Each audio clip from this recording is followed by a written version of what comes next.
All right, let's get things going.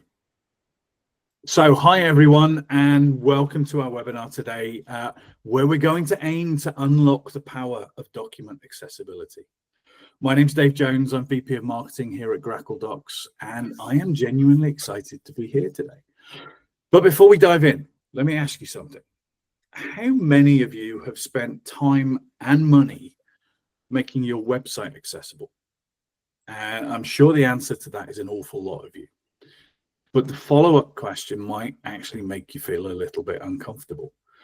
So what about the PDF job application that you host on that accessible website? Or your annual report that you host on that accessible website?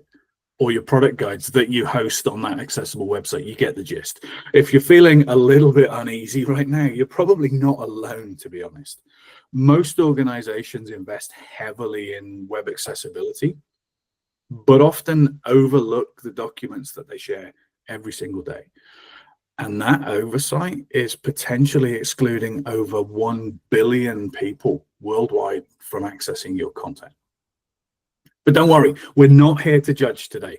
We're here to offer practical help. And speaking of practical help, let me introduce my colleague, Jason Collin. Jason, great to have you here today. Yeah, thank you. Glad to be here. All right. What Jason won't tell you is that he spent years working with organizations just like yours, and he helps them navigate that sometimes confusing world of document accessibility, right? He's seen pretty much every challenge in document accessibility that you can imagine. But more importantly, he's helped solve an awful lot of those as well. So it's great to have you here, Jason. And before we go any further, let me tell you what makes this session a little bit different today. So this isn't intended to be me and Jason talking at you for 30 to 45 minutes. This is intended to be your session. We want your questions, we want your challenges, we want your real world scenarios. So throughout our conversation, please do share those questions that you've got through the chat facility. Don't wait until the end, just drop them in there as you think of them, and we'll address them as we go. We've structured today as an interactive Q&A, quite frankly, because that's where we get real value to you. Generic advice is very easy to find, but solutions to your specific questions and your specific challenges, that's what we're going to try and address today. We are also recording the session, and we'll send you a copy as soon as it's ready. That recording will include full captioning. And apologies that we don't offer live captions, but as you see, Jason and I have slightly different accents, and it tends to confuse the live captioning tech that's available at the moment. So we will get that done retrospectively and get it shared with you. All right, so all of that said, what are we going to talk about today? Well, over the next 30 minutes or so, we're going to explore why document accessibility matters more now than ever before. We're going to look at some of the biggest mistakes that we see organizations making. And most importantly, we're going to look at how to fix them without overwhelming your team or breaking your budget. We'll talk about the legal landscape. We can't not talk about the legal landscape, really. We'll talk about the business case that goes way beyond compliance. And we'll take a look at some practical steps that you can actually apply as soon as you get off the call today. But remember, we're intending this to be a conversation. So the more that you all engage, the more valuable this becomes for absolutely everyone. So with that, let's get going. Jason's been very quiet so far, so I'm going to give him an opportunity to talk a lot. Jason, let's start with something nice and easy. When you talk to organizations about accessibility, most of them, I'm sure, still think websites first. Why should they care about documents? That's a good question. So, documents are a huge part of an organization's digital footprint. Organizations will spend millions on ensuring that their website itself is accessible and then upload a bunch of documents on there that aren't accessible. A correlation I like to make is, if you have a building and you make the entrance as accessible as you can, and then the features within that building aren't accessible at all, it's your website is allowing individuals to get to your website, but then they download documents that have barriers and they can't even access them. You mentioned it in your intro that over 1 billion people worldwide have disabilities.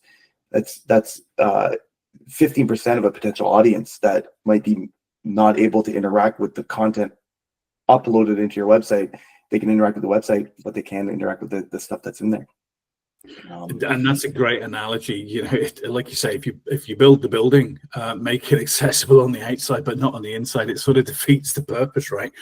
So with that said, what's the biggest mistake that you see organizations making with regards to their documents, with regard to the specific documents themselves? Once they start understanding what they have to do, what are they still getting wrong, if that makes sense?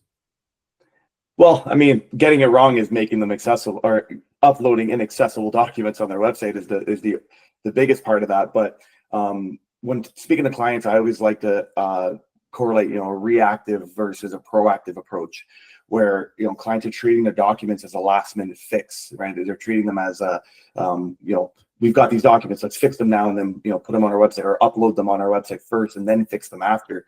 Whereas a proactive approach, baking that accessibility in early in their journey, in their document creation phase, is the biggest win that they can have. So I guess the biggest mistake, to answer your question, is ticking that accessibility box, or ticking those requirements late in that document journey. Simple things like heading structure. So in document accessibility, you need to have a logical structure throughout the document. So you need to have headings so that users can navigate around that document. And a simple, quick, and easy fix about this proactive solution I'm speaking of would be, instead of bolding that text and making it bigger, right, marking it as a heading. It actually takes less time to mark a heading as a heading than it does to bold and increase the text. Little things like that could be proactive when creating that document, can have a significant impact on that document's accessibility. So just little tiny things that people can do when they're building those documents in the first place. Just a random question from me that I want to throw in. Does this vary across industry? Are there specific industries that do this really well or really badly, or is it pretty much the same across all of them? The common mistakes are pretty much the same across all of them. Some industries are better than others, or have solved accessibility in different ways. But these simple fixes, like marking headings or adding in alternative text on their images, like their charts and their infographics, that it's kind of widespread. It's going back to the alt text, right, on charts and infographics. Putting in relevant alternative text is something that an organization might say, yeah, I added alt text to this, but if you look over that alt text, it actually doesn't convey what the content is trying to convey, right? So something as simple as this is a bar chart. Well, that doesn't help for alt text, right? It needs to represent what that bar chart's trying to represent through the document. Yeah, and I've seen a lot in the press and online recently about AI, and using AI, for example, to generate alt text. And I know it's something that we've experimented with, for example, on the GrackleDocs logo, and having an alt text that says this is a blue bird isn't particularly useful. It needs to have that context, right, to actually make it relevant and useful alt text. Yeah, I'm hoping we do get some questions about AI, because it is a buzzword in accessibility right now. Everyone is talking about AI to solve my document needs, AI to make everything accessible. And the reality is AI is a powerful tool. And we've got some solutions here at GrackleDocs that utilize machine learning technology. But the reality is that the human touch will never be able to leave, in my opinion, ever be able to leave document accessibility or digital accessibility as a whole. It can do a heavy lift. It can do a lot of the work, but you still need the human to go through that content to ensure that, did the machine do it right? And if it didn't do it right, how to quickly fix it, right? Sure. So AI, it'll make its best guess at what the logical structure of that document is, or what that alternative text should be. But how does it know that image that it described, a line, a blue swoop across screen, how do we know that that's actual relevant content, right? And it should actually be artifacted or ignored by assistive technology. So you need to go in and make sure the machine did it right. Absolutely. I think we did pretty well getting 10 minutes into a webinar at this day and age without talking about AI, but we will come back to it. We will come back to it. Yeah. But in the interest of giving people some quick wins as we go through today, if someone's watching this now, right, and wants to start improving their digital accessibility tomorrow, what are some quick steps that they can do to actually start moving that and start getting that ball rolling? Yeah, quick steps. So, I mean, first and foremost, I would say put yourself in the user's shoes. That's the biggest one is, the users who require assistive technology to interact with digital content, understanding how they're interacting with that content, how their assistive technology is interacting with that content. You can do something as simple as downloading a free to use screen reader. There's one out there called NVDA. You can download it. You can start running your documents through it. And I would challenge anyone on this call or anyone listening in to download an assistive technology and use it as a user would, right? Close your eyes and have that screen reader read through it, a document that you posted on your website, and see how much content you can get out of it, right? See how much of that relevance you can get out of that document. If you're a sighted user and you interact using your eyes and you're reading through a document, shut those eyes. Use that screen reader and see how well your document is being interacted with, and how much of a barrier you might have to anyone who needs this technology, who's trying to interact with that. And I promise you, you'll never make a document the same again. Other quick, easy fixes would be run an audit on your website and find out which are the top 10 most downloaded PDFs that you have. Run them through an accessibility checker. There's free checkers everywhere. Grackle offers one free to use PDF accessibility checker. Run those documents through there. And see, what kind of a grade you're getting or what kind of content might be getting missed on those documents. If they're your most downloaded PDFs, those are the ones you want to start with, right? Those are the ones you want to make sure are accessible. Another quick win would be establishing a simple policy, right? I mentioned these free validation tools that are available out there. Have a policy out there that says nothing on our website can be, starting today, nothing on our website, no documents, on our website can be uploaded unless they pass one of these checkers. Those are easy wins. Cool. Great advice. 3 very, very simple, very quick, but very useful things that people can do tomorrow. All right, I want to dive a little bit deeper. Let's talk about the technical side for a second. And you've touched on a little bit of this already, but walk us through what makes a document truly accessible, not sort of accessible, but truly accessible. What does that look like? So for a document to be truly accessible, it's barrier-free access, right? Anyone using assistive technology or anyone who has, identifies as having a disability can access all of the content in that document. But how do we know that, right? How do we know that a document is passing these things, right? So there's WCAG out there, which I would imagine many people on this call understand or know that terminology. It's the Web Content Accessibility Guidelines, and these are the guidelines, the globally recognized guidelines that are a set of standards that confirm that documents are accessible, and they're built on 4 pillars, right? So those pillars are that your content, your document content is perceivable, right? So perceivable with things like color contrast, appropriate alternative text. They're operable, so you can use keyboard navigation and you can operate and go through that document. They've got meaningful links. They're understandable, so they've got logical structure to it, so they flow correctly, and that you're using clear language within that document to anyone who's trying to take in the content, and that they're robust. So you've got proper tagging, you've got you're complying with the standards. All 4 of these pillars work together to ensure that it's a seamless experience. So it's not separate checklists. These all work within each other to ensure that that content is fully accessible. Key is proper tagging, proper semantic markup, following the PDF UA standard. So I mentioned WCAG. PDF UA is the ISO standard associated with PDF specifically. So working with all of these together, and to circle back on tagging. Tagging is marking all the content with something, right? We mentioned headings earlier. Marking them, tagging them as a heading. So now the technology knows, oh, this is a heading. This is a paragraph of text. This is a table, right? Whereas somebody who might be interacting with sighted can see that by tagging it as such. The assistive technology now knows what it's interacting with and how to interact with it for that user who's experiencing the content through the assistive tag. Sure. And that tagging and making documents both accessible for humans with visual disabilities, for example, actually helps when it comes to AI as well, right? And someone has sent in a question ahead of time. that's specifically asking about AI. I know we talked about it a little bit, but I'm just going to throw this at you again. And I love the question: can artificial intelligence solve our document accessibility problems? That's a very open-ended question. Bear in mind, we've only got like 20 minutes left, so let's bring it back. Yeah, I could talk about AI for a while, but the overview and the message I like to give about AI and accessibility is it can't solve it, but it can significantly assist with it.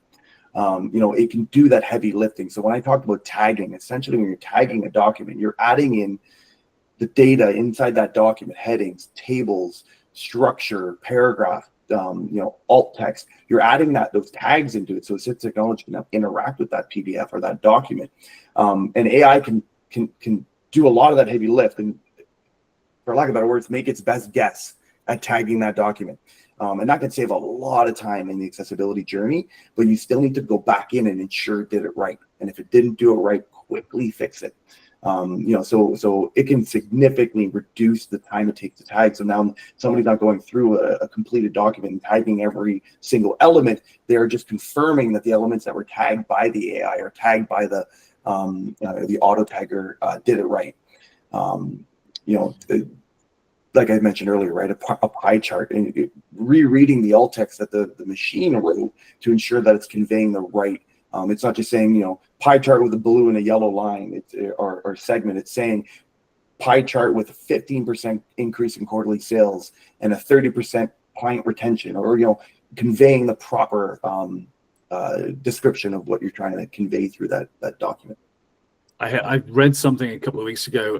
Someone was instead of calling artificial intelligence AI, they were framing it as assistive intelligence. So it's not designed to replace the human, right? It's designed to assist them in doing whatever they are trying to do, and to get them there as quickly and as efficiently as possible. And I think that fits really, really well in this context as well. Yeah, all right, let's talk business case for a second. And a lot of the time we talk about this frequently. People do digital accessibility and accessibility across the board because they have to, right? It's a compliance factor, but that's not the only reason for doing accessibility. What are the business cases for doing this? Why should people be interested in doing this? Well, there's a lot of reasons. You had mentioned compliance, right? Risk mitigation is a big part of this. There are digital accessibility lawsuits. They've increased 320% year over year. Average settlement of $75,000 plus legal fees. You have to do it. I don't like that answer. I don't like doing accessibility because you have to do it. I like doing it because it's the right thing to do, right? Creating barrier-free access to your content it's just the right thing to do. But risk, there are laws around it, so that's a big reason for a lot of clients wanting to ensure their documents are accessible. But there's also a lot of opportunity there. Right? You mentioned earlier, over 1 billion people in the world identify as having a disability. That's a $13 trillion disposable income available that is not being, your organization might not be interacting with it. Your content might not be available to them. That's a big business opportunity for any organization to start tapping into an untapped market. There's operational efficiencies available. Creating accessibility earlier in your journey can save up to 80% of the time with that. I mentioned proactive rather than reactive. You bake this in early, then everything, all your workflow processes, all your content coming out are being solved for accessibility earlier in that journey, and it saves you significant budget and time later. It's interesting. I'm a big American football fan, as we call it over here. So think NFL, think college football, and I always liken this to an offense versus defense sort of analogy. Compliance is very defensive, right? And you can score on defense, but you don't do it very often. Flip it to the offense, go with that proactive, go with the opportunity. There's a lot more likelihood of delivering something which not only works and does the right thing, but actually generates benefit for the business, as opposed to just covering your backside because you've got to do it from a compliance point of view. Well, that's right, Dave. And we talked about this earlier, right? Is the like you said, proactive and earlier in the journey. Education is a huge part of this, right? Like downloading that screen reader, having individuals understand why we're doing this, right? Running their content through there, and then once you kind of have that culture shift within the organization to rather than, oh, I have to do this. It's, I'm doing this because it's the right thing. I'm doing this because now I understand why I'm doing this. All right, so we've got questions coming in. We've had a load of questions coming from folks that wanted to ask their questions but couldn't actually be here live today. So I'm going to start throwing some of these at you. There's some great ones in here. I like you could have gave me these ahead of time. That would have helped. Yeah, I could have done, but that would have spoiled all of my fun. All right, here's a great one. We've got thousands of existing documents. Where on earth do we start? Oh, we get that one a lot. So the reality is you're not going to solve accessibility overnight, right? I mean, you could bring on a vendor that can do all your documents at once, but that's not a feasible solution. Although the sales guy, would love to help you with that. But, I always say start small, pick a bite-sized approach, right? Download, like I said earlier, those top 10 most used documents, or those top 20 most downloaded documents, and solve those, right? Make those accessible and work your way towards full compliance. A big important step is ensuring that everything from today on is accessible, and then tackle the history, right? So that everything you're creating from today on, a proactive solution of ensuring that that's being done correctly and being uploaded to your website accessibly, and then start tackling the historical stuff. Triage by type, right? Fix all your highest risk PDFs, the ones that are interacted with more often, and then move on to your Word documents, your Google Docs.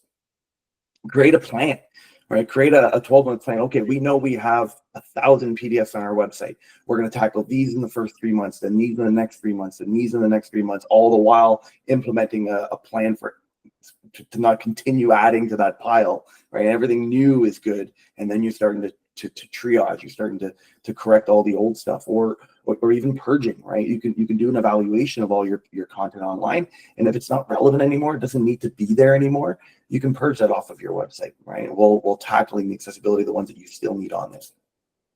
And that's a very simple sort of strategy that you're putting together for eating the elephant almost. The old adage, you can't eat an elephant, or how do you eat an elephant? Well, in several sittings, right? It's exactly the same sort of mentality.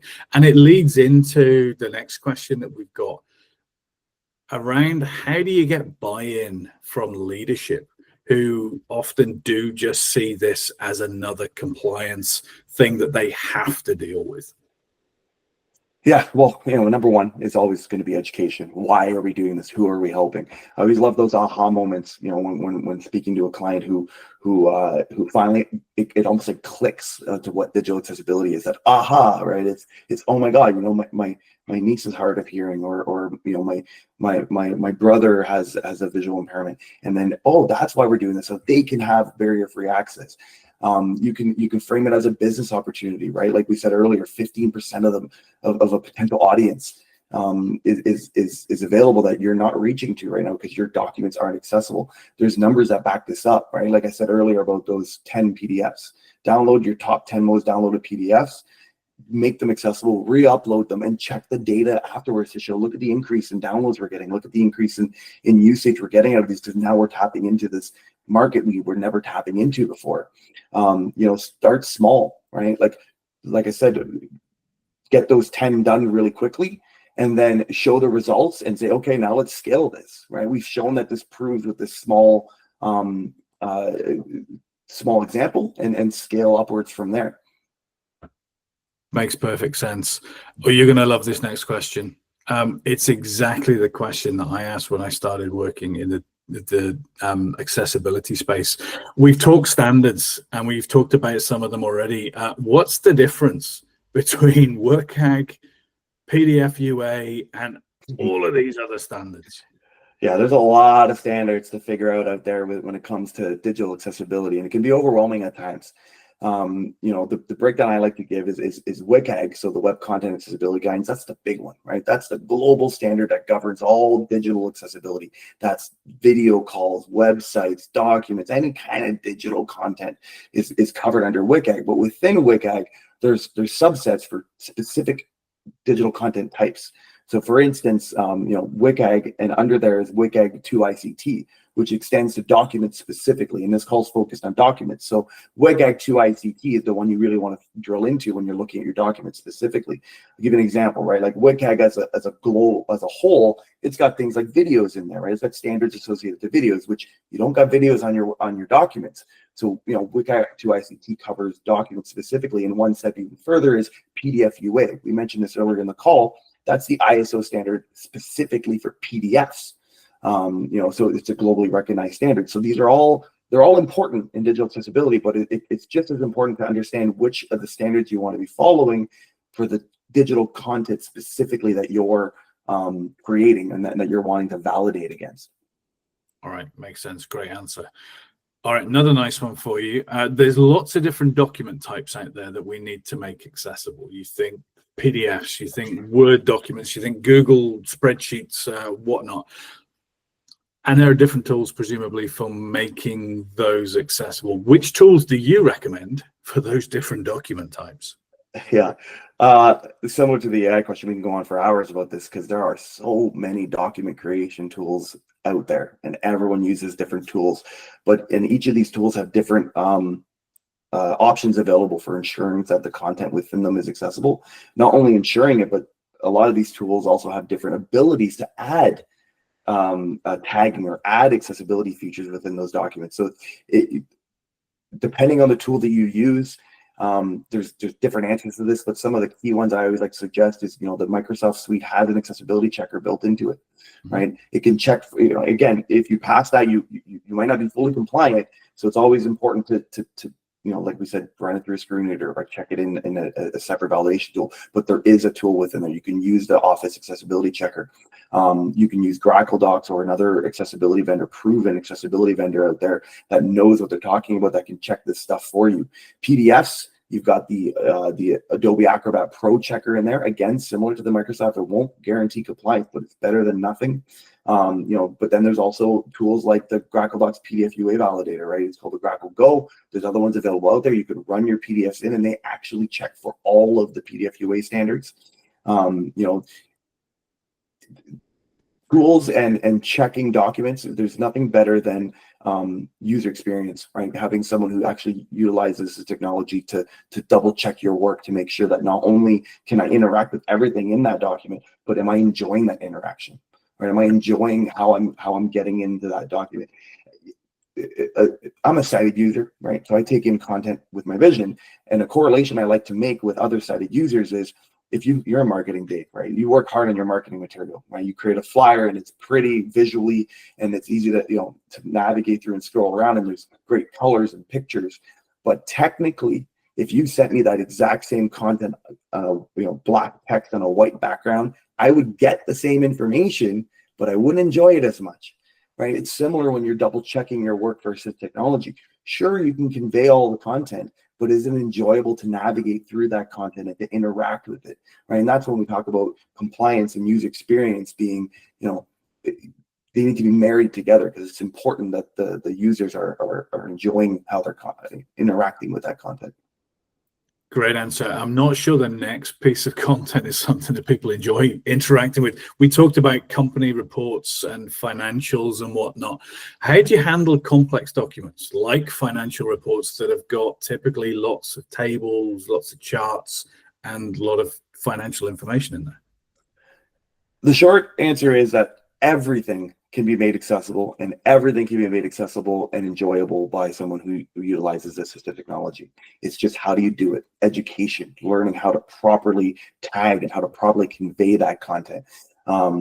Things like tables with proper structure. So, to circle back, if I have a large financial document, it's very complex and it's got a huge table, a sighted user can read that table and can understand that this heading is associated with this cell. This row is associated with this cell. When I'm looking at a certain cell, I can carry over and see where it's, which table headings it's associated with. It's similar in assistive technology. You need to ensure that you're tagging that table, so when somebody's within a certain cell in that table, they know right away that this cell is associated with this table header, or this row header. So ensuring that you're tagging that table correctly, or utilizing complex alt text or alt text that conveys that data meaning, right? So it doesn't necessarily have to have every single detail in it, like blue chart going 3/4 of the way up the chart, the graph towards the left hand side, right? It needs to convey what that blue chart is actually conveying, right? What the meaning of that blue chart is, properly written alt text. You can also consider multiple formats. You can deliver that content in different ways, either through alt text or tagging a hidden table underneath of that pie chart that helps better convey that image, right? Because tags can be, back to what I said about tagging a table, it could be a big pie chart, but you hide a table within it because it's easier to navigate with assistive technology through the table than it is to write a long alternative text conveying the content. Lots of different ways around that, and utilizing a partner or a subject matter expert who's done this before can really help with that education, right? Great answer. Here's an interesting one. What about legacy PDF documents, that we can't recreate from source files? And I assume what the question is talking about there is maybe scanned documents from 10 years ago that didn't actually do something like OCR on it. So it's literally just a picture of a document. How do we deal with those guys? When I hear the word scan document or save to PDF, I always cringe a little bit. We talked earlier about like, what can I do today that can help right away? Stop saving to PDF, right?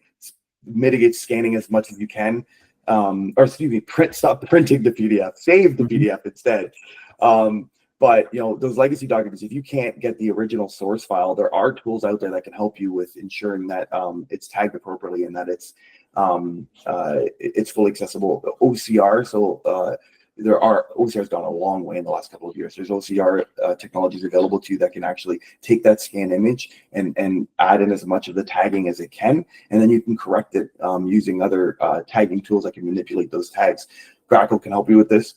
They're available out there, but the reality is if you have any scanned images, it's not a lost cause. There's tools available to you that can help you tag those documents and make them accessible. All right, cool. I knew we were going to get to this at some point. There's a lot of regulations and legislation out there. What are the real legal risks, and how worried should I be? You should be worried. But again, I like it because it's the right thing to do. But there is there are legal standards out there. There were 4,000 digital accessibility lawsuits in 2023. That's a lot, and it's increasing year over year as regulations continue to become stricter. Document accessibility is increasingly becoming included in these lawsuits. There's regulatory enforcement out there like the European Accessibility Act, the Americans with Disabilities Act, Title II, the AODA, the Canadian Accessibility Act. There's global standards everywhere. The good news I always tell clients is that courts do favor organizations that have a clear plan in place and are making good faith efforts towards accessibility. Like I said earlier, it's a big beast to tackle digital accessibility, and it's not something you're going to be able to do overnight. But if you have a clear direction and you have got proven data showing that you're making good faith efforts and you're on your way, the courts do significantly favor organizations in that case. All right, good stuff. Slightly different tact to this one. How do we train our content creators about creating accessible content without overwhelming them? Education, right? Understanding, like I said earlier about downloading and assist technology and having those content creators interact with it, like understanding why this is important is a huge part of that. Again, in that education side of things, using compliance tools, using automated tools to double check your work as you're creating it, because I'll use Grackle's tool, for instance, and this isn't a sales pitch, it's a free tool. So, running your documents through our tool after you've created it, our tool won't just tell you, yes, it's accessible or not. It'll actually break it down and tell you where it's not accessible and where you went wrong. It won't fix it for you, but that education piece of create something, run it through. Oh, I missed this, I missed this, I missed this. Go back in, fix those things, run it in again. Oh, I passed everything, right? Like that education piece, so that the next time you learned about those ones that you missed, and the next time you make a document, you're not going to miss them again. or you're going to miss less of them, right? And continuously learning as you're creating content, upstream rather than downstream, right? As you're creating. And remembering the goal is meaningful access, right? It's not perfect compliance, right? Focus on the user experience. It's continuously learning and evolving so that you understand accessibility and it just becomes second nature.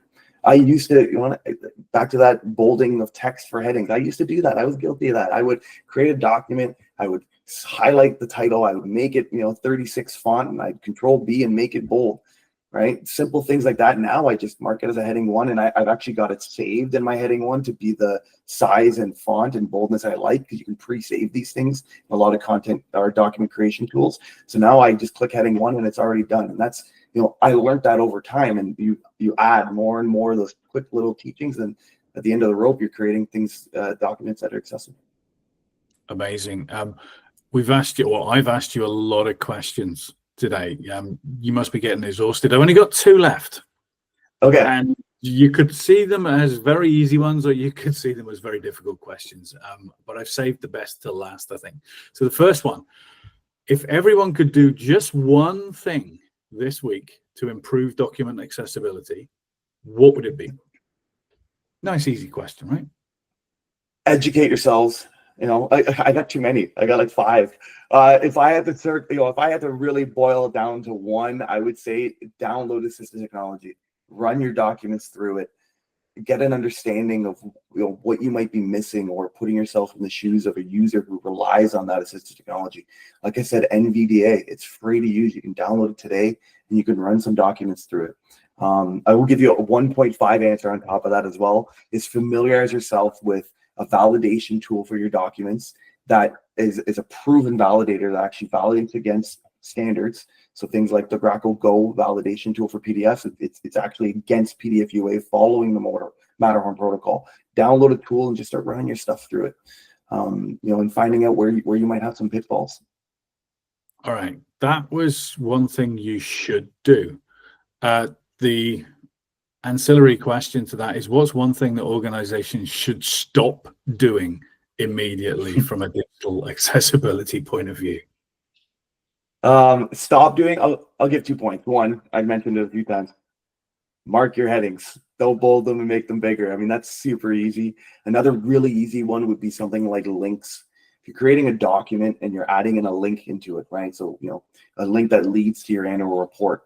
Don't just put in link, or don't just put in the URL, right? If a screen reader is reading through that, or it's interacting with that, it's going to go https:// it's going to hyperlink that with text. Link to our 2024 annual report with a hyperlink to that, right? That's an easy fix, and that significantly helps that user experience when they're interacting with that content, right? Circles back to what I said about that good experience. Sure, they can click that link that goes to HTTP, but it's not as good an experience as if they know what link they're clicking on. 2024 annual report. Those are 2 quick and easy little fixes. And third, talk to us. We can help you, right? We can give you all kinds of different solutions on these kinds of things. Education is super important. All right, I was a salesman. I asked for 1 and you give me 3. That's fantastic. And unfortunately with that, we've run out of time for any more questions. Jason, huge thanks for sharing your insights, observations, anecdotes, and giving us so much value today. Thank you very much, sir. Thanks for having me, Dave.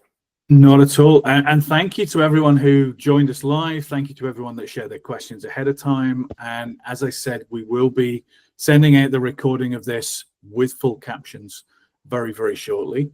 In the meantime, if you'd like any more information about GrackleDocs, any resources about GrackleDocs, and also access to the free PDF checker that Jason was talking about, it's called GrackleGo. Click on or scan the QR code and you can get free access to GrackleGo via that website. But for now, thank you again for joining us, and we'll see you next time. Thank you, everyone. Take care.